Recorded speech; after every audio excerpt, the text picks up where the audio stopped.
Bonjour et bienvenue sur KTO et KTO Radio dans notre rendez-vous hebdomadaire dédié à la doctrine sociale de l'Église. Nous poursuivons sur le thème de la communauté politique. Dans les émissions précédentes, nous avons déjà évoqué des sujets comme celui de l'objection de conscience ou bien encore celui de la peine de mort ou du droit de résister.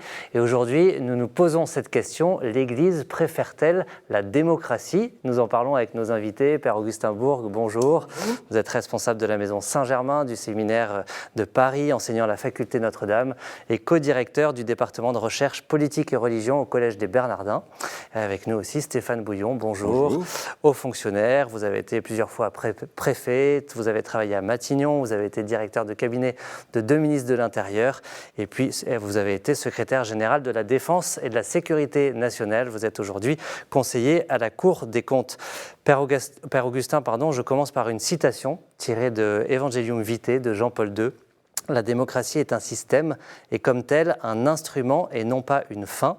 Son caractère moral n'est pas automatique mais dépend de la conformité à la loi morale à laquelle la démocratie doit être soumise. On peut dire que la réponse est oui mais. On peut dire ça. Alors ce qui est intéressant c'est d'abord de situer dans la doctrine sociale de l'Église, il y a toujours un double appel que je voudrais resituer. Il y a toujours un appel à la conversion personnelle et à la transformation des structures. Les deux vont ensemble. Oui, donc, d'abord, l'Église dit il n'y a pas de structure idéale et aucune structure ne garantit la justice. C'est la première chose pour relativiser, pour toujours mettre en regard conversion personnelle et transformation des structures. Maintenant, pour en revenir à la démocratie, oui, pourquoi l'Église apprécie la démocratie? Jean-Paul II le dit dans Centesimus Annus en 1991. Il le dit d'abord parce qu'elle implique la participation du peuple. Et si le pouvoir, si l'autorité est au service du bien commun, on sait tous que c'est difficile quand quelqu'un veut faire notre bien malgré nous.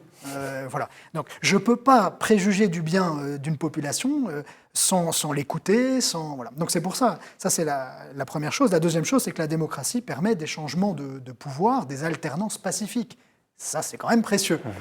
Donc ça, c'est les points, on va dire, positifs de la démocratie. Mais Jean-Paul II dit, faut faire attention parce que j'allais dire, la majorité ne suffit pas à déterminer le bien. Déterminer le bien, ça suppose de chercher ensemble ce qui est juste. Et évidemment, pour nous, on ne peut pas déterminer ce qui est juste parfaitement, ultimement, sans découvrir qui est Dieu et ce qu'il veut pour l'homme. Ouais, le bien ne dépend pas uniquement des opinions d'une majorité à un moment donné. D'ailleurs, Jean-Paul II dit « Une démocratie sans valeur va se transformer en totalitarisme déclaré ou sournois ». Stéphane Bouillon, qu'est-ce que ça vous inspire ces réflexions qui avaient traversé, vous avez travaillé auprès de plusieurs gouvernements aussi, vous avez vu cette alternance que la démocratie a permis? J'ai toujours en tête la remarque de Churchill qui disait la démocratie est le pire système à l'exception de tous les autres. Et donc, elle est imparfaite, on le voit bien, y compris parce qu'il y a des systèmes de vote qui peuvent être différents et qui peuvent faire émerger différemment des majorités, mais il n'en demeure pas moins que c'est le seul système qui permet aux gens de choisir et donc à une majorité de pouvoir agir et à une minorité d'espérer devenir demain la majorité pour changer les choses. Il y faut aussi une forme de transcendance, je suis d'accord, parce que uniquement faire des programmes sur le cabas, le pouvoir d'achat ou autre chose, c'est important. Mais on voit bien qu'au-delà de cet aspect-là, les gens qui votent ont envie de voter parfois pour un homme, parfois pour un programme, mais surtout pour une conception de la société, de leur vie au milieu des autres, qui est quelque chose d'extrêmement important. Et c'est la notion, pour faire communauté, qui joue et qui doit pouvoir tenir. Quand on vote, on est fier d'aller au bureau de vote, de pouvoir exercer une liberté et en même temps de faire partie d'une communauté qui va décider de son sens. C'est ça qu'il nous faut vraiment protéger le plus possible, parce que le pire, ce sera encore que ça devienne un simulacre. Père Augustin, dans les textes de la doctrine sociale, cette question qu'on évoquait rapidement du relativisme est présentée comme une éventuelle limite ou un risque de la démocratie qui serait effectivement de basculer dans un système où la majorité décide de ce qui est le bien et que finalement tout se vaut et que tout dépend de ceux qui votent le plus. Voilà. En fait, comme je le disais, il n'y a pas de vie politique possible détachée de la morale et donc d'une conception du bien et d'une conception des relations humaines qui soient justes. Voilà. Donc c'est pour ça que la démocratie a besoin, comme tout système, de servir une conception juste des relations humaines. Et donc elle ne peut pas se passer d'un rapport à la vérité, pour le dire simplement. Mais vous voyez ce qu'elle met bien en valeur, parce que il faut le rappeler, c'est que si l'autorité politique a pour mission, c'est sa définition même, de servir le bien commun du peuple ou de la société politique particulière, chaque citoyen, chaque chrétien en particulier, mais chaque citoyen est appelé à servir le bien commun.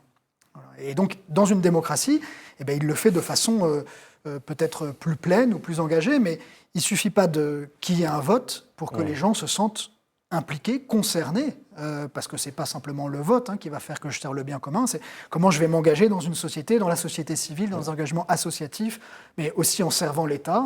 Voilà. Voilà, des gens qui pourraient peut-être gagner le double ou le triple dans le privé, qui décident de dédier leur vie à servir le bien commun. Voilà. C'est là-dessus que repose l'existence d'une communauté politique. Et ça participe de l'exercice et de la vertu de la démocratie. Tout à fait, et même, je vais vous dire, ça participe, c'est même l'exercice de la vertu de charité. Voilà. Benoît XVI le dit bien dans Caritas in Veritate, c'est la voie politique ou institutionnelle de la charité que de servir le bien commun. Et Pie XI qui disait que la politique est la plus haute forme de la charité. Stéphane Bouillon, vous avez travaillé auprès d'hommes, de femmes engagés dans le monde politique. Vous constatez que ce sont des personnes qui vivent cet engagement avec la volonté de servir le peuple qui les a élus, un esprit de service des citoyens et en s'attachant à trouver des solutions aux problèmes sociaux qu'ils rencontrent. Alors, ce qui m'a impressionné chez ces gens-là avec qui j'ai travaillé, c'est que d'abord, ils ont été battus dans des élections. Ils ont été minoritaires. Et le principe de la démocratie, c'est aussi de permettre aux minorités d'avoir le droit de s'exprimer, d'avoir les outils pour pouvoir s'exprimer et pour pouvoir construire autre chose et proposer quelque chose. Ce qui m'a plu, si je puis dire, dans le travail, c'est que j'ai travaillé avec des gens de couleurs différentes et avec des alternances différentes. Et avec différents essais, et à chaque fois avec des responsables politiques qui avaient une idée du sens qu'ils voulaient donner à leur engagement et donc à la société. Et encore une fois, il n'y a que la démocratie qui peut permettre de faire ça, y compris avec la remise en cause tous les 5 ans ou tous les 6 ans, de ce qu'on fait, de ce qu'on a fait, de ce qu'on veut faire, y compris avec le fait d'être de temps en temps battu, parce que ça donne de l'humilité, et puis ça rappelle aussi que il faut arriver à convaincre. Alors justement, sur ce sujet de l'alternance, dans les textes de la doctrine sociale, l'Église évoque aussi le sujet des partis politiques, et on pense à la phrase de Péguy, où tout commence en mystique et tout finit en politique, parce qu'il dénonce justement la façon dont les partis instrumentalise cette mystique politique. Père Augustin Bourg, comment l'Église envisage ce sujet des partis ? Ils sont nécessaires ou ils peuvent être bloquants ? J'allais dire comme tout homme, toute femme politique, ils sont nécessaires. Pourquoi les partis sont nécessaires ? Eh bien pour dessiner une vision, pour promouvoir une conception du bien commun. C'est d'ailleurs pour ça qu'il y a légitimement plusieurs partis. Même chrétiens, Paul VI le dit bien dans Octogesima Adveniens, à partir de l'Évangile, on peut légitimement avoir des conceptions du bien commun différentes. Ben oui, en fonction des circonstances, des priorités, la façon dont on voit les choses. Et donc, il y a légitimement plusieurs partis. Voilà. Je pense qu'un point très important, c'est qu'un parti qui arrive au pouvoir, d'ailleurs, souvent, il le dit, c'est-à-dire que le président qui arrive au pouvoir, qui a été élu par une majorité, peut-être parfois courte, généralement, la première chose qu'il dit, c'est « je serai le président de tous les Français ». Ça veut bien dire qu'il a conscience que même s'il a été élu par 51%, il ne va pas exercer l'autorité pour ces 51-là, mais qui veut prendre en compte le bien de tous. Voilà. Et ça, c'est un critère. Une minorité qui arrive au pouvoir, une majorité ou une minorité qualifiée qui arrive au pouvoir, l'essentiel, c'est qu'elle comprenne qu'elle est au service du bien de tous. Et Stéphane Bouillon, vous avez été secrétaire général de la Défense et de la Sécurité nationale. Je sais que le sujet de l'information vient questionner cet enjeu de sécurité. L'information, c'est un outil essentiel pour que la démocratie puisse se vivre dans des bonnes conditions ? C'est effectivement un outil essentiel et donc pour les adversaires de la démocratie et les adversaires de notre pays, ça devient une arme qui peut être utilisée, détournée, trompée.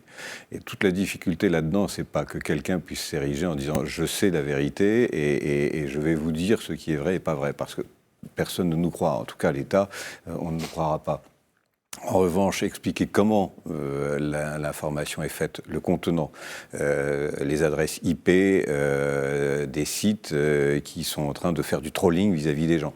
Et donc de montrer que ces gens-là n'habitent pas à Carpentras, Valenciennes ou Brest, mais à Saint-Pétersbourg ou à Moscou. Ensuite, c'est aux gens à réfléchir et à évoluer. Donc, la démocratie, l'information, la capacité à avaler de l'information, c'est aussi une question d'éducation. Et donc l'éducation dès l'école pour apprendre aujourd'hui à pouvoir circuler sur les réseaux sociaux, regarder d'où vient ce qu'on est en train de lire ou d'écouter, exercer son sens critique, c'est quelque chose qui est absolument majeur. Et c'est indispensable pour que la société fonctionne bien. Aujourd'hui, personne n'a envie de enjeu autour de l'information pour préserver la démocratie.